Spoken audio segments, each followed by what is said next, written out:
Screen Gems, a subsidiary of Columbia Pictures, was formed in 1939, initially to release animated cartoons. For decades, its name was presented as if carved from marble alongside the Columbia Torch Lady. This title treatment followed every Screen Gems production, seemingly without incident. In 1964, the company was rebranded with a newly designed modern logo accompanied by an 8-note synthesized melody composed by Eric Sidé. This pairing caused widespread fear and unease in an entire generation of TV-watching children. To this day, it's known as the S from Hell.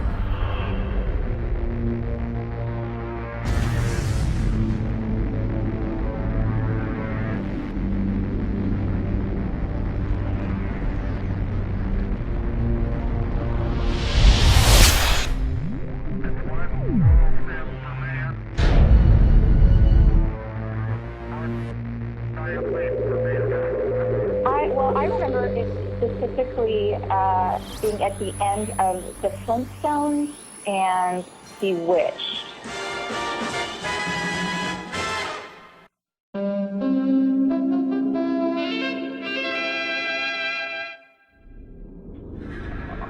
People have different names for it. They also call it the personification of all things evil.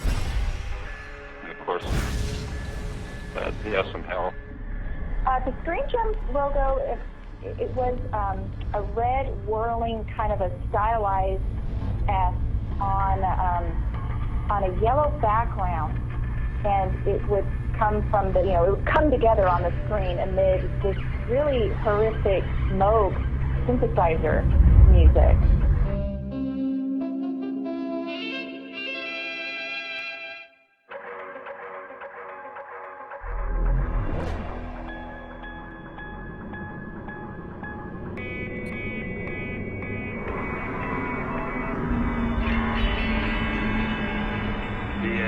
Screen Gems logo on the screen comes on with two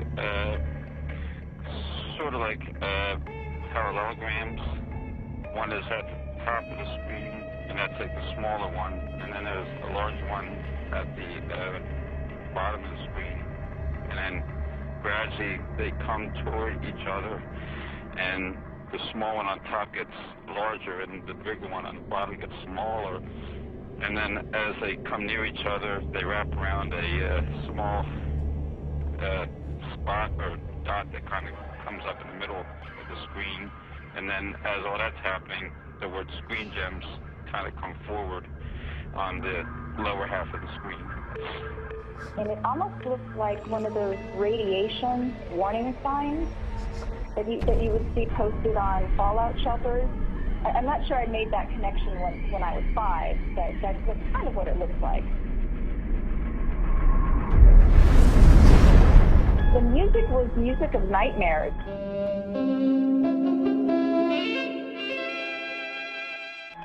It's the kind of stuff that you would wake up from a nightmare screaming. It was so horrific. That's really the music is the creepiest part, I guess you could say.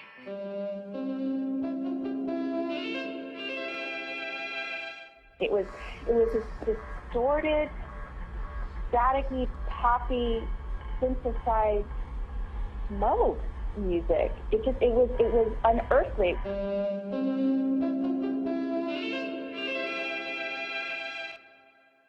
I've heard it's actually it's like in two portions. The first portion I've heard was they recorded violins, and then they ran the tape in reverse, and that gives it that different sound effect.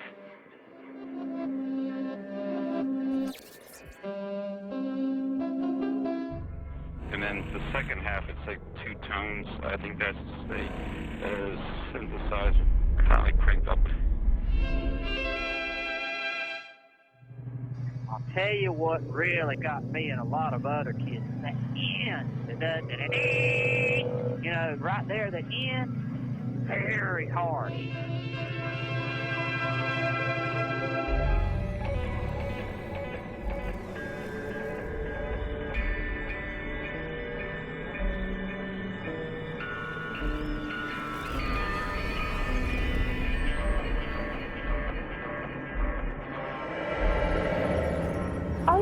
what's odd is I don't remember specifically when it started. I think it just suddenly dawned on me that this thing that I was seeing after, something happy like the Flintstones or Bewitched was going to hurt me, or I don't know what I expected it to do.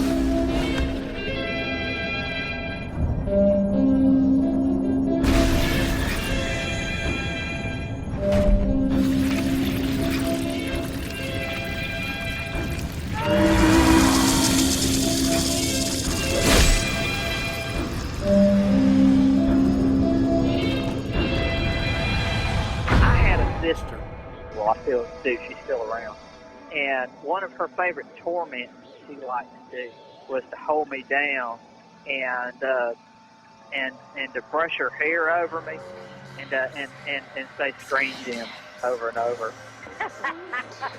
just to torment me.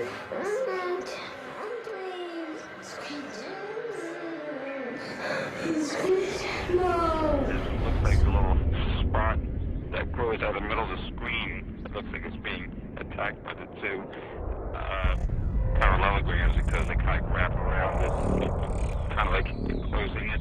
I do remember specifically when the Flintstones were done and the theme music was over, I knew the exact spot. I remember specifically running away from it and hiding behind the couch.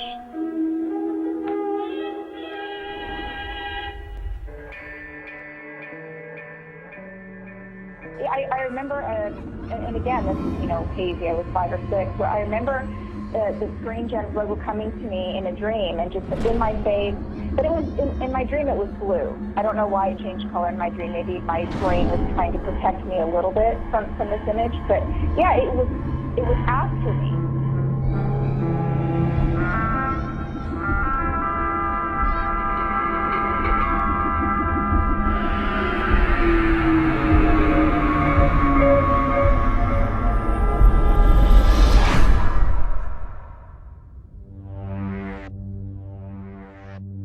I don't think it was the intent of Columbia Pictures or Eric Seday or anyone involved in the creation of that identification symbol to be anything negative.